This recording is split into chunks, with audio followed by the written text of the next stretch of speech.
A tu edad, deberías saber cuándo es el momento de hacerte a un lado, mamá. Ya no hay sitio para ti aquí. Adrián me lo dijo una mañana soleada con un tono tan casual como si me preguntara si quería más azúcar en el café. Sin ira, sin incomodidad, simplemente como si fuera un hecho consumado. Me quedé allí de pie con las manos aún húmedas y un paño de cocina sobre el hombro. Sus ojos se encontraron con los míos sin parpadear. Asentí lentamente, sin lágrimas, sin discusiones. Solo dije, de acuerdo, hoy mismo me habré ido. No sé cómo logré subir las escaleras. Todo era borroso como caminar a través de la niebla. Metí mis cosas en 2 maletas viejas, todo lo que había traído conmigo del pequeño apartamento que una vez compartí con mi marido Juan. 3 horas más tarde arrastraba mis maletas hacia la puerta. El sol era cegador. No miré atrás. No hacía falta una última mirada. En mi pecho había algo que no era exactamente dolor. Era vacío. El taxi que había llamado llegó puntual. El conductor, un chico joven, me preguntó si necesitaba ayuda con el equipaje. Logré esbozar una pequeña sonrisa y negué con la cabeza. Nadie necesita ayuda para cargar con algo que ha sostenido durante demasiado tiempo.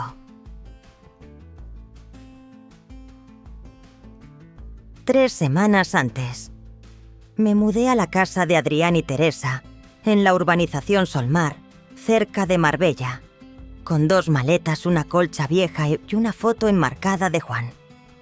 No traje mucho, solo lo esencial. El resto lo regalé.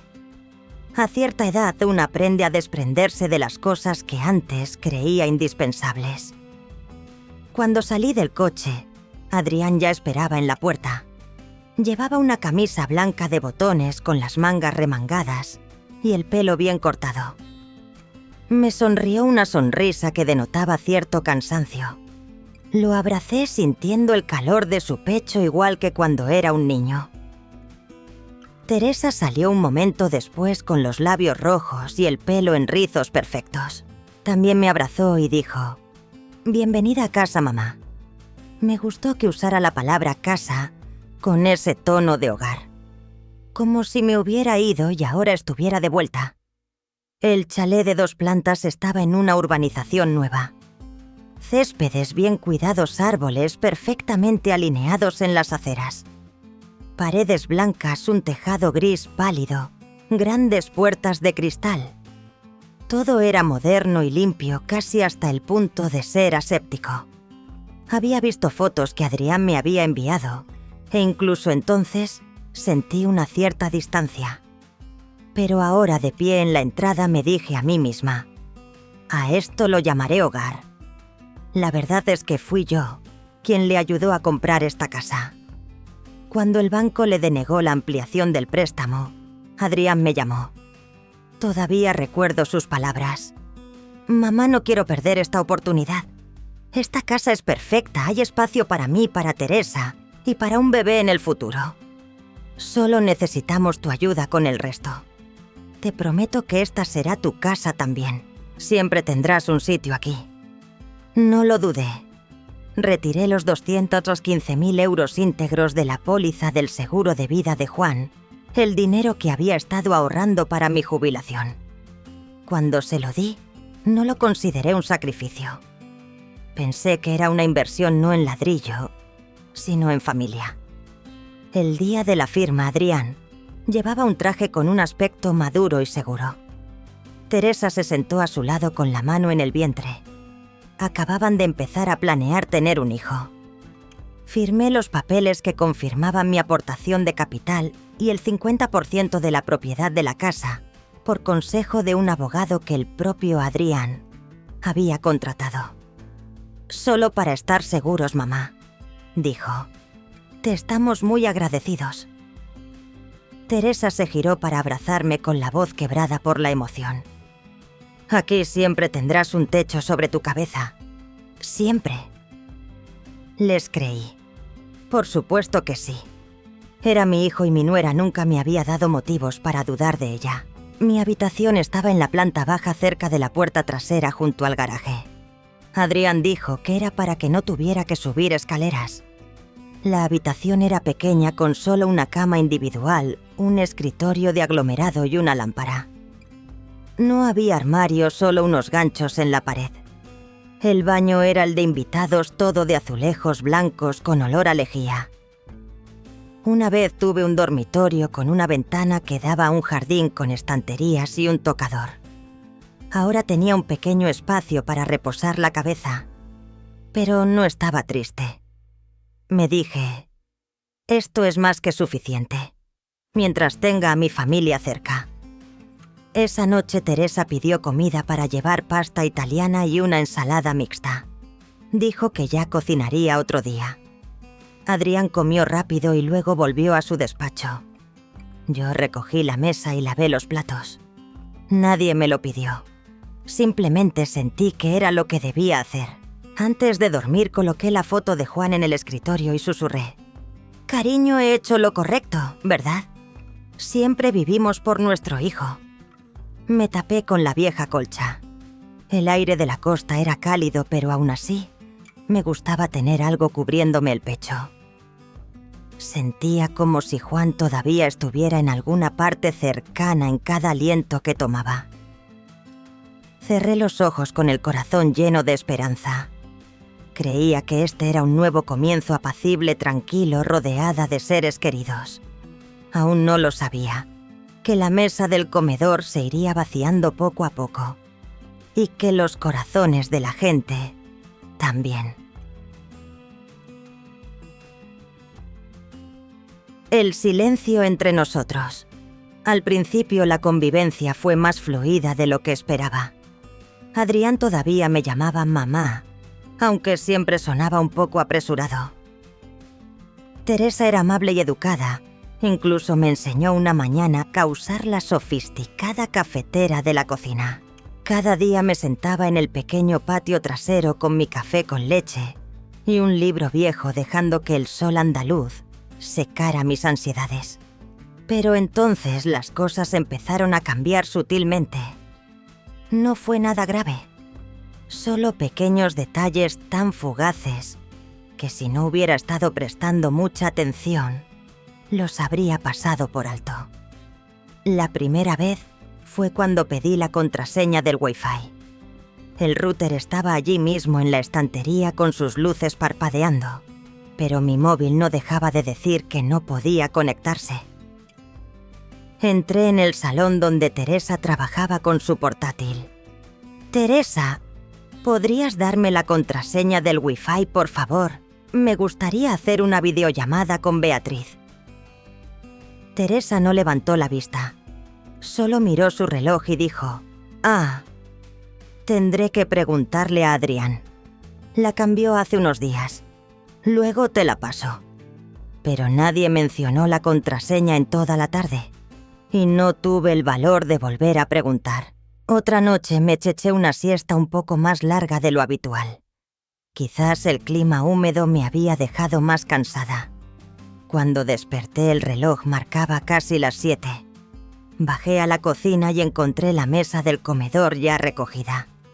Adrián y Teresa veían la televisión en el salón. Sobre la encimera de la cocina había un tupper con una nota adhesiva, «Mamá». Pregunté en voz baja, «Vaya, ¿ya habéis cenado?» Teresa se giró sonriendo. «Estabas durmiendo tan profundamente que nos adelantamos. Tu ración está en la nevera». Asentí forzando una sonrisa. Pero por alguna razón, sentí un vacío por dentro.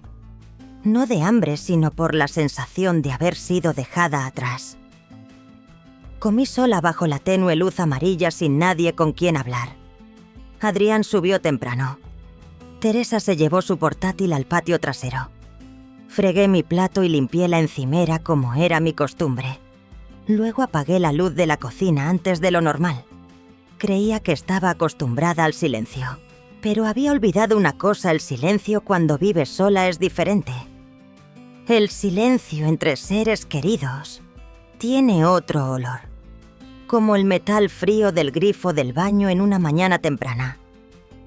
Un día, intentando averiguar cómo poner los subtítulos en la Smart TV, pulsé sin querer un botón que la apagó por completo. Entré en pánico toqueteando el mando sin saber qué hacer. Teresa pasaba por allí. «Teresa, ¿sabes cómo se vuelve a encender esto?», la llamé. Me miró y esbozó una sonrisa débil y seca. «Solo tienes que mantener pulsado el botón de encendido del mando, mamá. Es fácil, como en los móviles antiguos». Asentí, pero mis manos seguían torpes. Teresa cogió el mando, pulsó un botón y se fue sin decir una palabra más.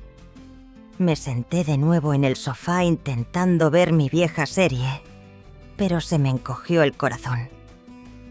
Había algo en su mirada. No era la misma del día en que me mudé. No dejaba de repetirme: quizás Teresa está cansada. Quizás Adrián está estresado con el trabajo. Son jóvenes. Tienen sus propias vidas. Pero empecé a sentir que me costaba respirar cuando entraba en la cocina y nadie me saludaba. Cuando el único sonido en la cena era el tintineo de los cubiertos sin una invitación a unirme. Cuando se miraban entre ellos y luego a mí como si acabara de hacer algo extraño. Una tarde, mientras regaba las plantas del porche, oí la voz de Teresa desde dentro. Hablaba por teléfono con un tono ligeramente molesto. «No te lo juro. Es como vivir con un ama de casa de los años 50. Lo pregunta todo. El wifi y el microondas, hasta el maldito mando de la tele. Estoy tan harta». Me quedé helada junto al hibisco. El agua seguía saliendo de la regadera que tenía en la mano, pero ya no la oía. Solo sus palabras, resonando en mi cabeza. Esa noche preparé espaguetis, los que a Adrián le encantaban de niño. Lavé cada tomate, piqué las cebollas finamente y cociné la salsa a fuego lento, exactamente como Juan me había enseñado. Pero cuando me senté a la mesa estaba demasiado agotada para comer. «Lo siento», dije. «Creo que comeré más tarde. Me duele un poco la cabeza». Teresa asintió y siguió comiendo. No me preguntó si estaba bien ni tocó el plato de espaguetis que le había servido. Después de la cena recogí la mesa sola y guardé las sobras en un tupper. Antes de dormir escribí en mi diario: «Quizás solo están ocupados. No debería darle tantas vueltas». Prometí que no sería una molestia. Pero la verdad era que en la misma casa que había ayudado a comprar, estaba empezando a aprender a pedir permiso para existir. La grabadora. Me desperté temprano ese día con el sonido de susurros en la cocina. Todavía estaba oscuro fuera. No estaba acostumbrada al débil amanecer de la costa, siempre de un gris brumoso, como una manta polvorienta.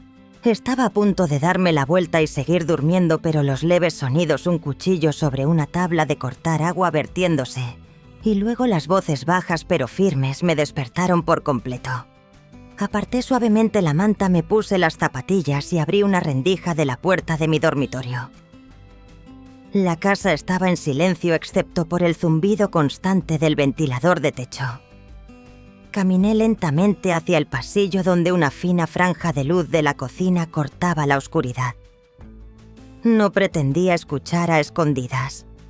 Simplemente me detuve cuando reconocí la voz de Adrián. Era baja pero no triste como de costumbre. Estaba tensa como la cuerda de una guitarra demasiado afinada. «Si seguimos siendo amables, nunca se irá. Cree que esta es su casa. Tenemos que hacer que se sienta como si no perteneciera aquí». Luego la voz de Teresa. Tan diferente a cuando me hablaba a mí. Esta era fría, directa, como si estuviera discutiendo un negocio. «Ya te lo dije. Hasta que no firme la cesión de su parte de la propiedad, no puedo montar la habitación del bebé. No quiero tener un hijo en esta casa con una anciana deambulando por el salón. Me quedé allí paralizada. Mis dedos se aferraron a la pared. Tenía la cara caliente, pero un escalofrío me recorrió la espalda. No era que planearan echarme, era la forma en que hablaban de mí. Como una carga, un objeto, una sombra que se interponía en el camino de la casa que yo había ayudado a crear. Me di la vuelta y regresé a mi habitación tan silenciosamente que ni siquiera oí mis propios pasos. No había ira en mi corazón, solo una sensación de hueco como cuando abres un cajón que una vez estuvo lleno de recuerdos y lo encuentras vacío. Me senté en el borde de la cama. La luz del exterior se colaba por la rendija de la persiana y supe en ese momento que no lo olvidaría.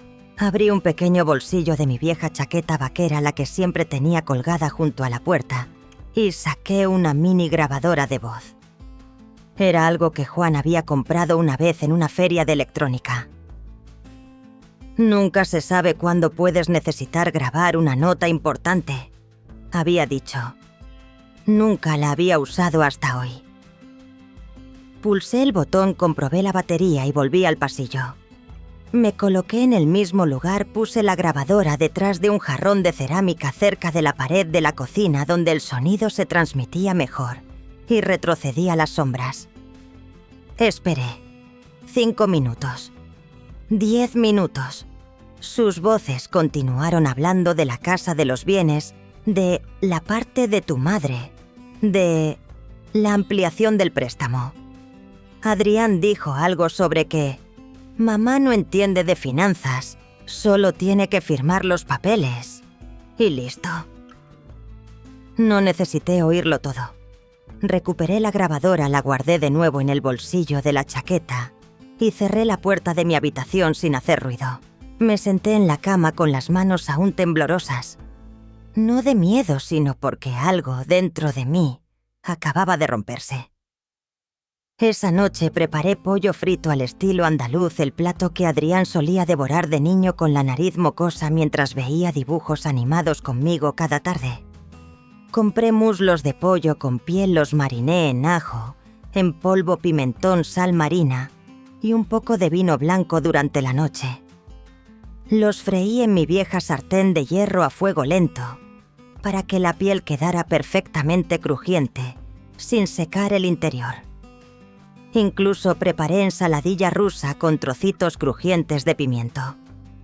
Puse la mesa con servilletas dobladas y encendí la suave lámpara amarilla. Esperé.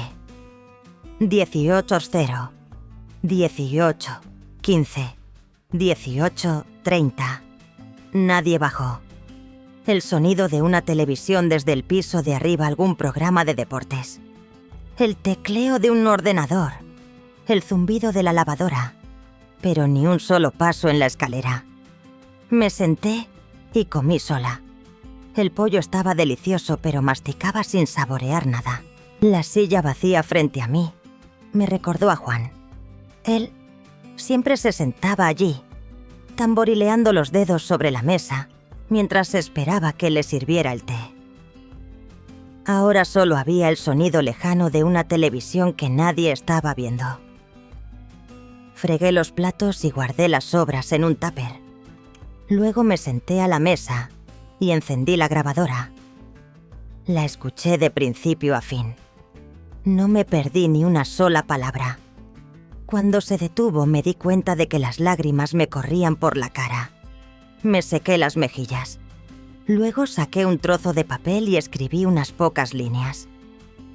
Nadie me obliga a irme, pero a veces el silencio es la respuesta más clara. Doblé la nota y la metí dentro de un libro viejo en mi mesita de noche, el que Juan solía leer una y otra vez, de ratones y hombres. Me senté en la cama con las manos en las rodillas y respiré hondo y profundamente. Por primera vez en mi vida, me di cuenta para sobrevivir a veces no necesitas alzar la voz. Necesitas recordar exactamente lo que has oído. La salida silenciosa. Empecé a hacer las maletas a la mañana siguiente. No había nadie en casa. Adrián estaba en el trabajo. Teresa probablemente se había ido a su oficina temprano como de costumbre. Esperé a que la casa estuviera completamente en silencio antes de empezar a doblar cada camisa, cada par de calcetines.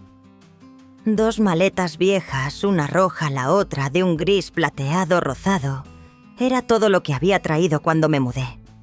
Ahora estaba metiendo mi vida de nuevo en ellas pieza por pieza. Hay una extraña sensación que te invade cuando haces las maletas para irte de un lugar que te dijeron que era tu hogar. Es como si estuvieras recogiendo tus propios errores. No lloré. Creo que se me habían agotado las lágrimas en el último capítulo de mi vida. Abrí el pequeño cajón de la mesita junto al sofá donde guardaba mis cuadernos bolígrafos y algunas tarjetas viejas de amigos de otras ciudades. Entre el desorden, había un fajo de documentos grapados con los bordes del papel ya amarillentos. Estaba a punto de tirarlo, pero la letra negrita en la esquina superior izquierda me hizo detenerme. Grupo. Sol Inversión. Contrato de préstamo garantizado. Importe del préstamo: 95.000 euros. Prestatario: Adrián Morales. Activo garantizado: Calle de los Sauces, 416, Urbanización Solmar, Marbella. Lo leí 2 veces y se me encogió el corazón. Esta casa, la casa en la que había invertido 215.000 euros, la casa que me prometieron que siempre sería mi hogar, había sido hipotecada por otros casi 100.000 euros. Y nunca me lo habían dicho. Ni un mensaje. Ni una sola palabra pidiendo mi opinión. Ninguna conversación. Era como si nunca hubiera formado parte de sus vidas. Saqué mi móvil en silencio y fotografié cada página del documento. Luego doblé los papeles cuidadosamente, los metí en una pequeña carpeta y la coloqué en el fondo de la maleta roja, debajo de la vieja foto de boda de Juan y mía. Del cajón de la mesita de noche también saqué un sobre grande los papeles que había guardado cuidadosamente del día que firmamos la compra de la casa. Adrián siempre había dicho: no te preocupes por eso, mamá, lo de la propiedad es solo un tecnicismo legal. Pero Juan me había dicho una vez: guarda siempre los originales, Elena. No porque confíes o dejes de confiar en alguien, sino porque la vida a veces requiere una copia de seguridad. Pasé a la última página, a la sección que detallaba los porcentajes de propiedad. Estaba claro: Elena García 5, Adrián Morales 5. Me quedé mirando ese número durante mucho tiempo. No porque quisiera pelear por él, sino porque necesitaba recordarme a mí misma que no me iba con las manos vacías. Llamé a un viejo hostal cerca de la A7. Había pasado por delante muchas veces pensando siempre: ¿quién elegiría vivir ahí? Ahora lo sabía. Pagué una semana por adelantado, en efectivo. Cuando el recepcionista me preguntó si necesitaba un recibo, negué con la cabeza. No, gracias. No voy a pedir que me lo devuelvan. Volví a la casa. Estaba en silencio. El sol de la tarde proyectaba un cálido resplandor sobre las paredes de color crema. Le di una pasada rápida al salón que había sido mi dormitorio temporal y escribí una pequeña nota: no os preocupéis por limpiar la habitación. Ya lo he hecho yo. No dejé nada más que esas palabras. Ni acusaciones, ni lágrimas. Quería irme de la misma manera que había vivido, con silenciosa dignidad y claridad. Dejé la nota en la mesita junto a la lámpara de lectura que había comprado en las rebajas de después de Navidad. Luego cerré las cremalleras de mis maletas. Cuando salí por la puerta solo llevaba las 3 cosas más valiosas de mi vida: mi foto de boda con Juan, la carpeta con los documentos de propiedad de la casa y el pequeño pendrive con la grabación de la conversación de la mañana anterior. Llamé a un taxi. El joven conductor llegó a tiempo y me preguntó si necesitaba ayuda con las maletas. Miré las dos maletas, una roja, una gris, y negué suavemente con la cabeza. No, gracias. Estoy acostumbrada. Salí al sol áspero y cegador. No me di la vuelta. No había necesidad de ver esa casa una última vez. Ya no era un hogar. Antes de subir al coche le envié un mensaje acuosos a Adrián. Solo una línea. Gracias por decir la verdad. No esperé una respuesta. Algunos adioses no necesitan un portazo, solo una salida a tiempo. La firma. El teléfono sonó sobre las 10 de la mañana. Estaba redoblando la ropa en la habitación del hostal. El olor a ambientador barato aún persistía mezclado con los fantasmas de extraños que se habían alojado aquí antes que yo. No iba a contestar. Era un número desconocido con un prefijo comercial. Pero por alguna razón lo cogí. Señora Elena García. La voz de un hombre joven, pero claramente acostumbrada a leer un guión. Respondí con calma. Sí, soy yo. Buenos días. Mi nombre es Daniel del grupo Sol Inversión. La llamo en relación con el préstamo a nombre de Adrián Morales, garantizado por la propiedad en la calle de los Sauces, 4-216 en Marbella. No dije nada. Solo me senté en el borde de la cama con la espalda recta y las manos en el regazo. Esta cuenta tiene 3 pagos atrasados. Hemos enviado 3 avisos a la dirección registrada, pero no hemos recibido respuesta ni pago. Si nada cambia, la propiedad será embargada este viernes por la mañana. Permanecí en silencio. El nombre de la calle me produjo una pequeña punzada. Calle de los Sauces sonaba como un sueño apacible. Pero todos los sueños terminan. Puedo enviarle la documentación completa, incluida la opción de un embargo acelerado. Si usted firma, el proceso se agilizará y se evitarán los procedimientos judiciales. Envíenmela, dije. Quiero ver los papeles. 2 horas más tarde, un sobre grande llegó por mensajero a la recepción. El joven recepcionista me lo entregó con ambas manos, sus ojos curiosos mirando mi nombre en el anverso, pero no hizo preguntas. Asentí en agradecimiento y lo llevé de vuelta a mi habitación. Dentro había 12 páginas de documentos, cada línea impresa con claridad. Tipos de interés, deuda principal, fechas de pago, el sello rojo de Sol Inversión. Y el formulario final, autorización para la ejecución acelerada de activos, consentimiento del copropietario. Leí cada línea sin omitir nada, tan cuidadosamente como si estuviera leyendo mi propio testamento. Una parte de mí todavía esperaba un mensaje de disculpa, una llamada, con una explicación o simplemente una admisión por parte de Adrián. Pero no hubo nada. Silencio absoluto. Cogí un bolígrafo. Mi mano tembló ligeramente, pero mi firma fue firme. Elena García. Corta y clara. Luego lo doblé, lo metí en el sobre de devolución proporcionado, lo sellé y lo envié. Ni una sola lágrima. Sin arrepentimientos.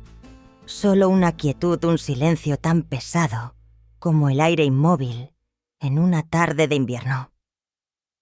Esa noche encendí la televisión, pero le quité el sonido. Era una vieja comedia que solía ver con Juan, pero ahora solo eran imágenes silenciosas y danzantes. Me senté allí, sosteniendo una copa de vino tinto barato del supermercado de al lado. El vino era amargo y fuerte, pero no me importaba. No era que necesitara emborracharme.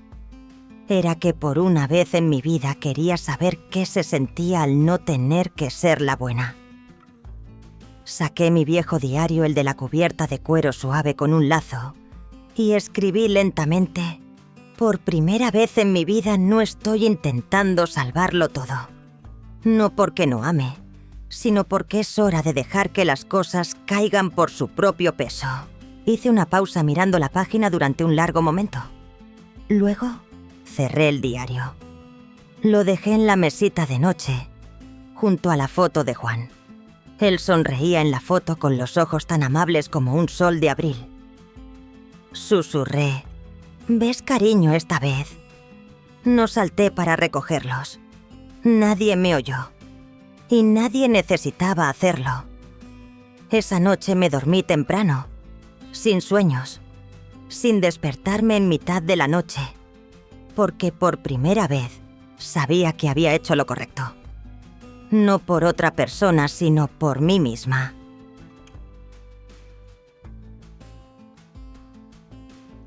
La verdad en línea. No entro mucho en Facebook. Para mí las redes sociales son un lugar donde la gente construye versiones mejoradas de sí misma para presumir ante el mundo. Pero esa mañana un mensaje de una vieja amiga de la parroquia me hizo abrir la aplicación. «Elena, ¿has visto la publicación de tu nuera? Está diciendo que por tu culpa han perdido la casa». Hice clic en el enlace. La foto de perfil de Teresa seguía siendo una foto familiar. Ella, Adrián y su hija Emilia. Sonreían en el patio trasero donde yo había plantado lavanda la primavera pasada. Debajo de la foto había una publicación larga y emotiva escrita en el tono de una mujer traicionada por el mundo. Abrimos nuestro corazón y nuestro hogar a mi suegra, pensando que la familia era lo más importante. Pero nunca imaginamos que la misma persona a la que acogimos nos daría la espalda firmando los papeles del embargo y poniendo a nuestra familia en riesgo de perderlo todo. No sé qué decir excepto que estoy desolada. La publicación tenía más de 300 comparticiones y docenas de comentarios. «¡Cuánto lo siento! ¿Cómo puede una suegra hacer eso? ¿Dónde vivirá ahora la pequeña Emilia?» Me quedé sentada leyéndolo de principio a fin. Nadie preguntaba por qué. Nadie preguntaba por qué me había ido. A sus ojos yo era solo una anciana cruel que había abandonado a su propia familia. Suspiré. Y por primera vez desde que dejé esa casa, abrí la sección de comentarios. Sin ira, sin acusaciones. Solo una línea. 215.000 € 50% de la propiedad, un aviso de embargo. Elegí el silencio. Le di a publicar.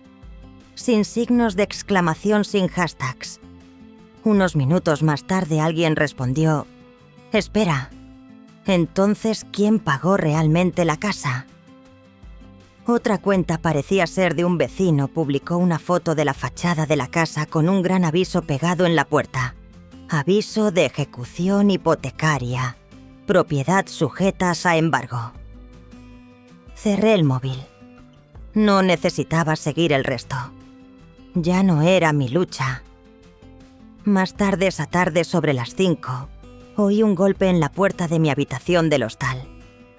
Pensé que era el servicio de limpieza que venía a cambiar las toallas. Pero cuando abrí vi a Adrián.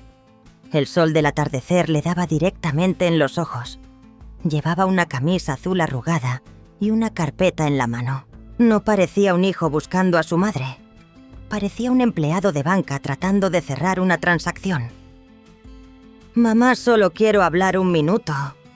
Incliné la cabeza invitándolo a entrar, pero mantuve la distancia. «¿Qué has traído?» Levantó la carpeta como si fuera la solución a todo. «Es un poder notarial. Pensaba que si me dejas representarte temporalmente, en este asunto las cosas serían más fáciles. Solo necesito que firmes». Me senté en el borde de la cama y lo miré directamente a los ojos. «Sabes que me he apartado. No estoy interfiriendo. No he dicho una palabra, no he publicado nada difamando a nadie. ¿Y ahora quieres que firme un papel dándote el control sobre mi dinero?» Adrián evitó mi mirada. Abrí el pequeño cajón junto a la cama y saqué la mini grabadora que Juan me había comprado. Pulsé el botón de grabar. «Repite lo que acabas de decir, palabra por palabra». Adrián se quedó helado. No era estúpido. Simplemente nunca pensó que su madre haría algo así. ¿Me estás grabando? No estoy grabando a nadie. Estoy grabando la verdad.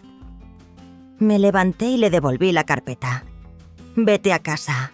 No voy a firmar nada. Y ya no voy a salvar nada. Adrián no dijo nada. Cogió los papeles con los hombros temblando ligeramente. Cuando se dirigía a la puerta hablé con la voz tan firme como el tic-tac de un reloj en la pared. Perdiste tu futuro en el momento en que empezaste a ver a tu madre como una cartera andante. Cerré la puerta suavemente, sin portazos, sin resentimiento, y me sentí más ligera de lo que me había sentido en años. Moneda de cambio. No elegí una confrontación directa. No fui a llamar a su puerta ni a discutir en internet. Elegí enviar un correo electrónico. Un correo corto sin quejas ni historias lacrimógenas. Solo archivos adjuntos, fotos, documentos, el archivo de audio y una declaración manuscrita que había fotografiado con mi móvil. Lo envié al Diario de Málaga a su sección de investigación. No esperaba mucho. Podían ignorarlo. Podían ni siquiera leerlo. Pero yo había hecho mi parte. Elegí hablar no para atacar a nadie, sino para equilibrar una verdad que estaba siendo distorsionada. 5 días después el artículo apareció en primera plana. El titular estaba en negrita tan afilado como un cuchillo viejo, sacado de un cajón de recuerdos. Cuando la bondad se convierte en moneda de cambio. La historia de una madre borrada de su propio sueño. Debajo una foto en ángulo de la casa en la calle de los Sauces borrosa, pero lo suficientemente reconocible para cualquiera que los conociera. El artículo no usaba nombres reales. Les había pedido que se mantuviera el anonimato y lo respetaron. Pero cualquiera que viviera en la zona de Marbella sabía qué familia acababa de perder su casa por un embargo la semana anterior. El periodista había sido cuidadoso. Me citaron lo justo sin añadir dramatismo. Adjuntaron una copia del contrato de compraventa, el importe de la transferencia, la nota sobre el 50% de copropiedad. Luego vino la foto del aviso de embargo y una transcripción de la conversación grabada en la cocina donde discutían sobre recuperar la habitación en la que me alojaba. Lo leí de principio a fin, sin lágrimas, sin temblores, solo una respiración profunda como alguien que acaba de terminar de subir una larga colina. A las 3 de esa tarde recibí una llamada de Linda, una amiga, de mi antiguo trabajo en la biblioteca municipal. Elena, no te lo vas a creer. Su voz era tensa. Me incorporé. ¿Qué pasa? No estoy segura de si debería decirlo, pero creo que mereces saberlo. Asentí aunque no podía verme. Tengo un amigo que trabajaba con Teresa. Acaban de despedirlo por un escándalo interno. Y está diciendo que Emilia, la pequeña Emilia, no es hija de Adrián. Me quedé en silencio. Linda continuó. Teresa tenía una aventura con un antiguo novio de la universidad, el mismo hombre al que acaban de despedir. Parece que se veían en secreto todo este tiempo. Adrián no lo sabía. O quizás sí, y fingía no saberlo. No dije nada durante unos segundos. Solo podía oír el leve sonido de las olas fuera. Finalmente pregunté, ¿estás seguro tu amigo prácticamente? Era un secreto a voces en la empresa. Hubo rumores durante meses y ayer, después de que saliera el artículo, simplemente se derrumbó. Dijo, Teresa me ha arruinado la vida y ahora va de santa por internet. Me quedé en esa pequeña habitación el resto de la tarde, sosteniendo una taza de café que se había enfriado hacía mucho, mirando hacia el mar. Las olas eran las mismas. La arena se extendía. El sol se ponía como cada día. No me sentí feliz. No me sentí reivindicada. No pensé en enviarle un mensaje a Sir Adrian o llamarlo para decirle: «¿Ves? Lo sabía». No era necesario. Es extraño cuando dejas de intentar controlar el resultado, todo se acomoda por sí solo. Las noticias locales empezaron a compartir el artículo. Algunas personas que conocía Messier me enviaron mensajes preguntando: «¿Eres tú la de la historia?». Yo solo respondía con un amable emoji sonriente, de esos que usamos la gente mayor. Aparte de eso, no hice nada. No fui yo quien lanzó la bomba.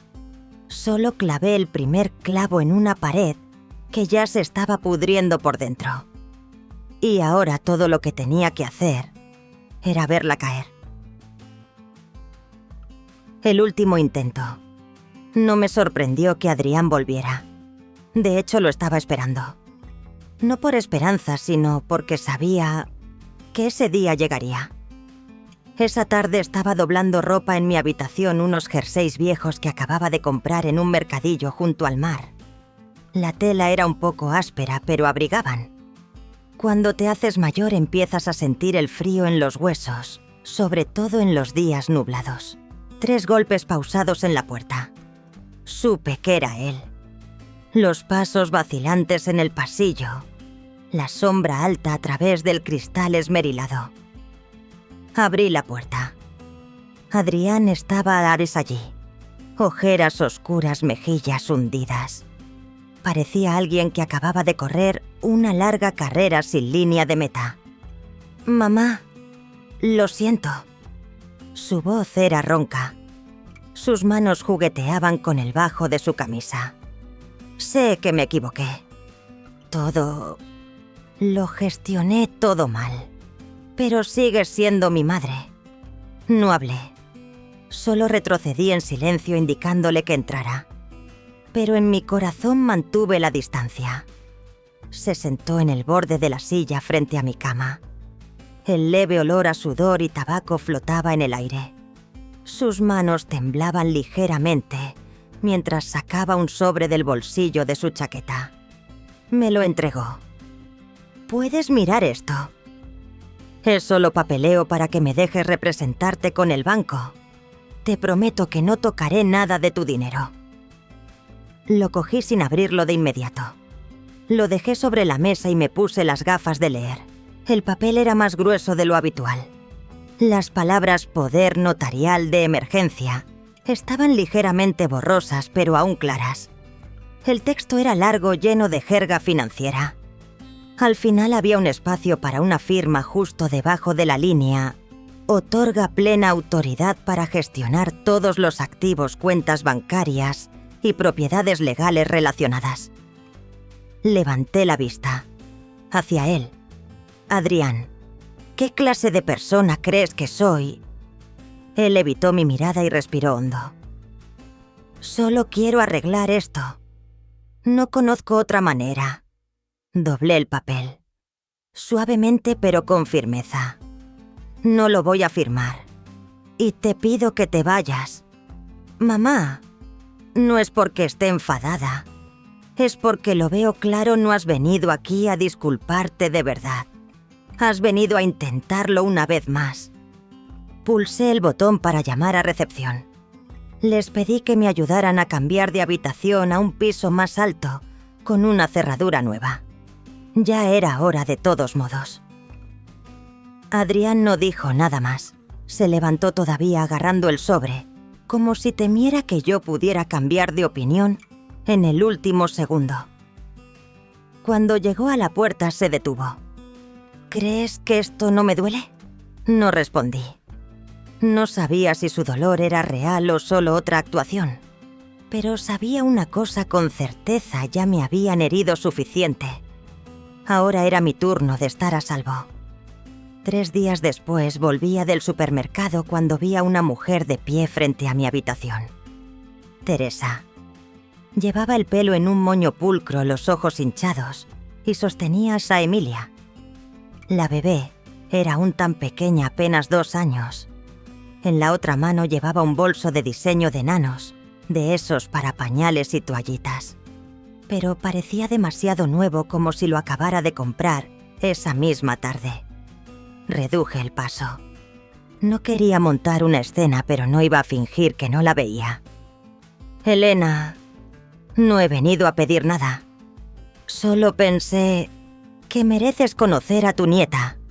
Después de todo, sigues siendo de tu sangre. Dejé mi bolsa de la compra en un banco del pasillo. Mis ojos se desviaron hacia el bolso que sostenía.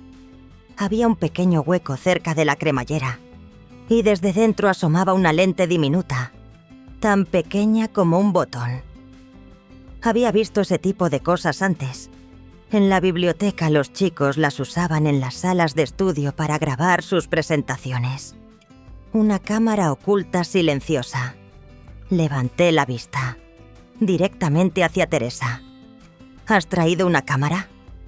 Ella se estremeció. No pudo ocultar el atisbo de un ceño fruncido, aunque sus labios seguían estirados en una fina sonrisa. ¿De qué estás hablando?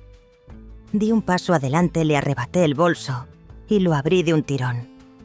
La pequeña cámara se cayó rodando un par de veces por el suelo del pasillo. Teresa se agachó para recogerla con las manos visiblemente temblorosas.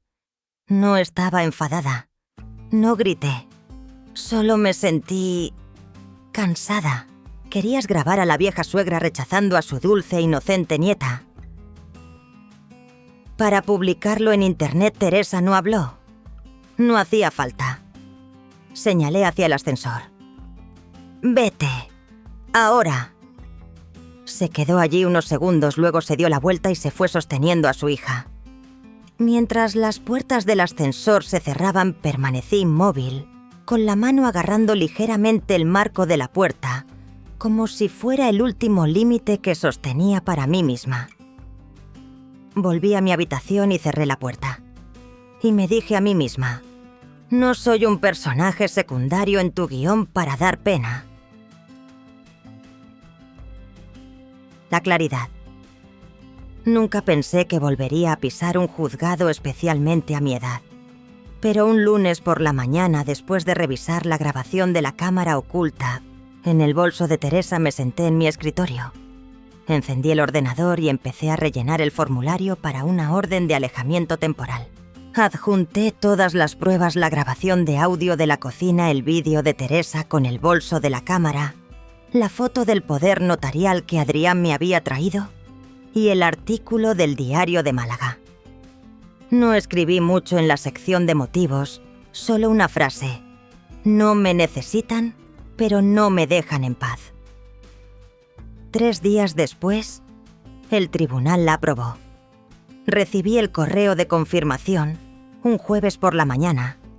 Leí el mensaje una y otra vez, como si fuera una carta de un pariente lejano y querido, trayendo palabras de consuelo no dichas. Imprimí una copia y la metí en un sobre. La envié a la última dirección que tenía de Adrián y Teresa. Sin destinatario. Solo una nota adhesiva en el frente. Queríais la ley, aquí la tenéis. No esperé a que respondieran. No esperé a que vinieran a hacer las paces. Solo quería que entendieran mi silencio. Ahora tenía peso legal. Y ya no era la concesión de una madre. Esa tarde recibí un correo electrónico de la revista Gente de la Costa. Me preguntaban si estaría dispuesta sin hacer una entrevista sobre la historia que se había compartido en el diario la semana anterior.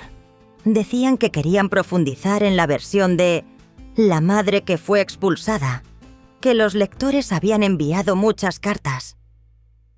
Lo consideré. No porque quisiera ser famosa. Nunca me he visto como alguien apta para los focos o los periódicos. Pero pensé, si otra persona en una situación como la mía lo leyera y encontrara el valor para irse, entonces quizás valdría la pena. Acepté. Y lo dejé claro. No contaré esta historia como una víctima. Solo diré la verdad tal como la conozco. La entrevista tuvo lugar en una cafetería junto al mar donde solía sentarme a escribir en mi diario los domingos por la mañana. La reportera era una mujer joven de unos 30 años con el pelo corto y gafas. No hizo muchas preguntas, solo me dejó contar mi historia. A veces simplemente se sentaba allí, escuchando sin siquiera tomar notas. Cuando el artículo se publicó una semana después, leí cada línea como si fuera una carta de mí misma. El primer párrafo era una cita mía en negrita. Esto no es venganza, es claridad. No había palabras difamando a Adrián o a Teresa. Era solo un viaje. Una madre ayuda a su hijo a comprar una casa, es tratada como una extraña, se va y ahora está siguiendo adelante. Epílogo: la vida propia. Me mudé a mi nuevo apartamento un lunes por la mañana. El cielo estaba inusualmente claro y azul, como si alguien allá arriba acabara de limpiar cada nube. Es un apartamento de 2 habitaciones, con un sencillo suelo de madera y una ventana que da al mar. Está en un complejo residencial para mayores, no demasiado concurrido pero tampoco demasiado tranquilo. Lo justo para oír una risa pasajera por la mañana y el suave crujido de una silla de ruedas en el pasillo al caer la tarde. Elegí este lugar gracias a una mujer llamada Pilar, una trabajadora social que me había ayudado discretamente desde los primeros días después de dejar la casa de Adrián. No hizo muchas preguntas, solo buscó pacientemente y me llevó a ver un sitio tras otro, hasta que me paré frente a este apartamento y sentí que mi corazón se asentaba. A este le da el sol de la tarde. Le gustará, había dicho, girándose hacia mí con una sonrisa en los ojos. Y hay una clase de arte en la sala común todos los martes por la tarde. Asentí. No necesité pensarlo 2 veces. Este era un lugar para vivir, que no requería el permiso ni la caridad de nadie. Empiezo cada día con una taza de café solo y un paseo por la orilla. No necesito despertador. La luz que se filtra por las cortinas es suficiente para decirme que ha llegado la mañana. Me pongo las zapatillas, una chaqueta ligera y camino lentamente por el sendero de piedra del parque cercano. A veces veo a algunos ancianos jugando al dominó o a una mujer paseando a su perro. Nos saludamos con la cabeza, sin preguntas indiscretas, sin curiosidad. Es como si solo nos dijéramos: «Te veo, me ves». Es suficiente. Por las tardes voy a la clase de arte en la planta baja. Es una clase pequeña de unos 8. Está el señor Valerio, el viejo profesor, con una mata de pelo blanco y gafas que se le resbalan por la nariz, su voz tan profunda como un violonchelo. No solo enseña a pintar. Cuenta historias sobre su difunta esposa, sobre la guerra, sobre la vez que pintó a una modelo desnuda en la Escuela de Arte de Madrid. Un día, mientras luchaba con un paisaje donde el mar se encuentra con el cielo, se detuvo, se sentó a mi lado y me observó durante un largo momento antes de decir: «Elena, pintas como alguien que ha atravesado una tormenta». Sonreí. No respondí. Pero sabía que se prearpería. Había atravesado una tormenta, no del tipo con vientos aulladores y relámpagos. Era el tipo de tormenta silenciosa, la que viene de personas que una vez fueron tu familia. Una tormenta que te hace hacer las maletas con manos temblorosas y marcharte sin saber a dónde irás. Ese cuadro nunca lo terminé. Dejé las pinceladas toscas, el cielo de un gris azulado moteado. No necesitaba ser perfecto. Solo necesitaba ser fiel a lo que vi. Una tarde, mientras doblaba la colada en mi habitación, sonó el timbre del correo. Bajé. En mi buzón había un sobre de color crema sin remitente. La letra era familiar. Adrián. Lo subí y me senté en la silla junto a la ventana.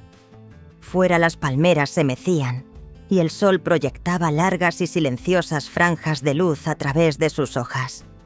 Abrí la carta. Mamá, no espero una respuesta.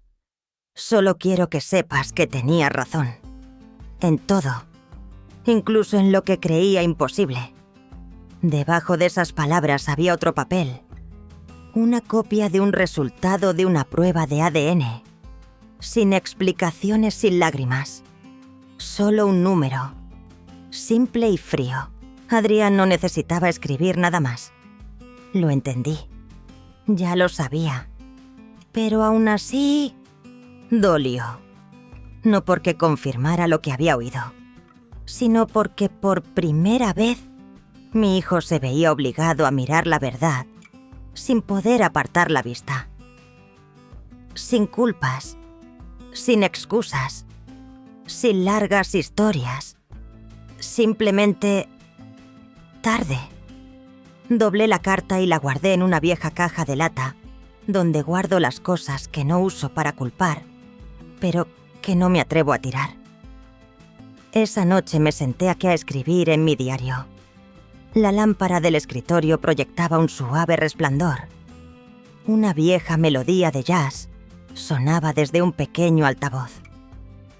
Escribí: algunas cosas no necesitan ser gritadas para ser probadas. No necesitas tomar represalias para que te llamen fuerte. No responderé a la carta. No volveré. Elijo el silencio no como rendición, sino como claridad. Una vez dijeron que no había sitio para mí. Al final me di cuenta... no necesito que nadie me haga sitio. Cerré el diario. Me serví un poco más de té. Fuera las olas seguían rompiendo en la orilla sin el permiso de nadie.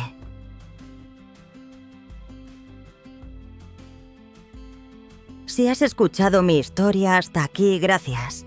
Nunca me consideré una persona interesante o alguien con una historia que valiera la pena contar. Solo era una madre, una esposa que perdió el rumbo cuando todo en lo que creía se desmoronó bajo sus pies. Pero cuento esta historia no para culpar a nadie y no para entristecerte. La cuento para que veas que a veces el silencio es una forma de fortaleza en sí misma. Solía pensar que amor significaba darlo todo. Significaba callar cuando te herían, aguantar para mantener la paz, tragar tus lágrimas porque es mi hijo. Hijo. Pero después de todo esto, he aprendido que ser madre no significa que tengas que perderte a ti misma. A nosotras mujeres que hemos pasado la mitad de nuestras vidas, a menudo se nos enseña a sacrificarnos, pero rara vez se nos enseña a querernos a nosotras mismas. Sabemos cómo preparar una comida para toda la familia, pero no sabemos cómo prepararnos una taza de té para nosotras. Sabemos cómo secar las lágrimas de otros, pero escondemos las nuestras, porque tenemos miedo de ser una molestia. Pero en algún momento tienes que preguntarte, ¿quién te protegerá si no alzas la voz por ti misma? Me fui no porque dejara de querer a mi hijo, sino porque elegí quererme a mí misma primero. No tomé represalias, no hice daño a nadie, simplemente dejé de aguantar. Elegí el silencio, no por debilidad, sino porque estaba demasiado cansada de gritar para que alguien me entendiera. Y amiga mía, si estás en algún lugar de esta vida sintiéndote invisible en el mismo hogar que ayudaste a construir, por favor recuerda, no eres invisible. Existes. Y mereces un lugar donde vivir, no un lugar donde ser tolerada. No sé quién eres, dónde vives, o cuáles son tus circunstancias. Pero sé esto: para nosotras las mujeres, nunca es demasiado tarde para empezar de nuevo. Tengas 40, 60 u 80 años. Mientras puedas despertarte, respirar y sentir ese dolor en tu corazón, todavía tienes la oportunidad de vivir para ti misma. Ahora vivo una vida pequeña, muy pequeña. Pero es mía. Me preparo el té cuando quiero. Pinto lo que quiero. Sonrío cuando mi corazón se siente ligero. No necesito esperar el permiso de nadie. Y si mi historia te ha hecho ver una parte de ti en ella, por favor, házmelo saber. Deja unas líneas. Las leeré. Quiero oír tu historia. Porque a veces, solo saber que no eres la única que se siente así es suficiente. ¿Has estado alguna vez en mi lugar? ¿Te has sentido alguna vez expulsada de la vida de tu propia familia? No tengas miedo de dejar un comentario. En algún lugar otra mujer podría necesitar oír lo que tienes que compartir. No necesitamos que nos den un sitio. Merecemos encontrar el nuestro. Elena García.